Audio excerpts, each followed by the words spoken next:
High বন্ধুরা, আমরা গেছিলাম মুর্শিগাটি মিলন সঙ্গের মেলাতে।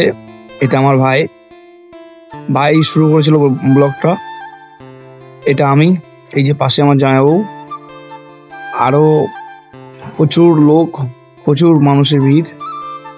এই যে শুরুতে গেটের দিকে আমরা যাচ্ছি, আরও প্রচুর লোক। ডান্সের প্রোগ্রাম চলছিল, দেখতে গেছিলাম সবাই মিলে। এই যে আমার ভাই আবার ফোনটা হাতে নিয়ে ব্লগটা চালু করে দিয়েছে। এই যে পাশে আমি দাঁড়িয়ে, মেলা চলছে, মেলাতে দোকান, কত লোকজন। এই যে আমার দিদি আসছিল, ওটা মেলার দোকানগুলো খুব সুন্দর, মিকি মাউস, জাম্পিং সবই এসেছিল মেলাতে। আমরা গিয়ে দেখলাম, এই যে ডান্সের প্রোগ্রাম চলছিল, তারও কিছু মুহূর্ত আপনাদের সঙ্গে শেয়ার করলাম। সবাই দেখুন, সবাই আমার পাশে থাকবেন। হাই গাইজ, আমরা প্রোগ্রাম দেখে বাড়ি ফেরার পথে, অনেক রাত হয়ে গেছে। চ্যানেলটাকে সাবস্ক্রাইব করে দিও, ভিডিওটাকে লাইক করে দিও, পাশে থেকো।